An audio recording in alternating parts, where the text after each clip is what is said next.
அரசியல் செய்திகளை உடனுக்குடன் தெரிந்து கொள்ள நம்ம அரசியல் நியூஸ் தமிழ் சேனலை சப்ஸ்கிரைப் பண்ணிக்கோங்க. வீடியோக்குள்ள போறதுக்கு முன்னாடி முதலமைச்சராக பதவியேற்க இருக்கும் விஜய் அவர்களுக்கு ஒரு வாழ்த்து தெரிவிக்கணும் அப்படின்ட்டு நினைக்கிறவங்க இந்த வீடியோவுக்கு மறக்காம ஒரு லைக் கொடுத்துக்கோங்க. சரி, வாங்க வீடியோக்குள்ளார போகலாம். தமிழக வெற்றி கழகத்தினுடைய நிலை, விஜய் அவர்களுடைய நிலை என்ன அப்படின்றது தமிழ்நாட்டுக்கே தெரியும். அவர் முதலமைச்சராக பதவியேற்க வேண்டும், முதலமைச்சராக தொடர வேண்டும் அப்படின்னா 118 எம்எல்ஏக்களுடைய ஆதரவு இருக்கணும். விஜய் 2 தொகுதிகளில் போட்டியிட்டு இருப்பதால 2இல் ஒரு தொகுதியை ராஜினாமா செய்யணும். அதனால 11 எம்எல்ஏக்கள் தற்போதைய நிலைக்கு பெரும்பான்மையை நிரூபிக்க தேவைப்படுது. இதன் காரணமாக கூட்டணி கட்சிகள், அதாவது திமுகவில் இருக்கக்கூடிய கூட்டணி கட்சிகள், அதிமுகவில் இருக்கக்கூடிய கூட்டணி கட்சிகள் வந்தாதான் ஆட்சி அமைக்க முடியும் அப்படின்ற ஒரு நிலையில இருக்கக்கூடிய ஒரு மிக முக்கியமான சூழ்நிலையில காங்கிரஸ் கட்சியிடம் 5 எம்எல்ஏக்கள் இருக்காங்க. அவங்க ஆதரவு கொடுத்துட்டாங்க. விஜயை நேரில் சந்தித்து நாங்கள் ஆதரவு தரோம் அப்படின்ற மாதிரி சொல்லிட்டாங்க. மீதம் இருப்பது பார்த்தீங்கன்னா 6 எம்எல்ஏக்கள்.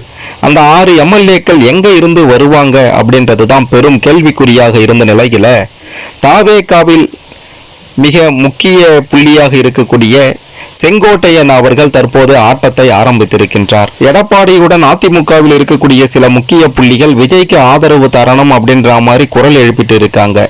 குறிப்பாக சொல்லணும்னா சிபி சண்முகம், எஸ்பி வேலுமணி, கேசி கருப்பண்ணன், சி விஜயபாஸ்கர் உள்ளிட்ட அதிமுகவுடைய மூத்த தலைவர்கள் பார்த்தீங்கன்னா விஜய்க்கு ஆதரவாக திரண்டு இருக்காங்களாம். இதனால எடப்பாடி பழனிசாமிக்கு மிக பெரும் அதிர்ச்சி ஏற்பட்டு இருக்கின்றது. இந்த நிலையில அதிமுகவில் இருந்து தமிழக வெற்றி கழகத்தில் இணைந்து எம்எல்ஏவாக தேர்ந்தெடுக்கப்பட்டு இருக்கக்கூடிய செங்கோட்டையன் தன்னுடைய வேலையை தொடங்கி இருப்பதால தான் தற்போது இவங்க எல்லாம் அதிமுகவில் இருந்து விலகி தாவேகா பக்கம் வருவதற்கும் தயாராக இருக்காங்களாம்.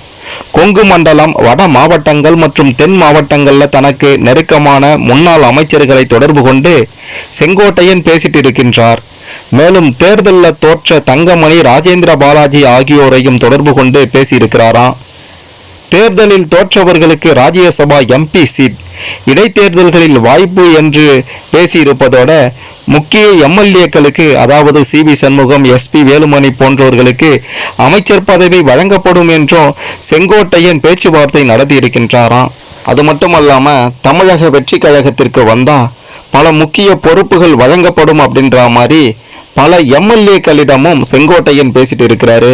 இந்த தகவல்களை எல்லாம் அறிந்த எடப்பாடி பழனிசாமி மிக பெரும் அளவில் அதிர்ந்து போயிருக்கிறாராம். செங்கோட்டையனுடைய இந்த அதிரடி நடவடிக்கையால இன்னும் சில தினங்கள்ல அதிமுகவில் மிக பெரும் பிளவு ஏற்பட போகின்றது. தாவேகாவில் அதிமுகவின் முக்கிய புள்ளிகள் இணைய போறாங்க அப்படின்றது தான் தற்போதைய தகவல்.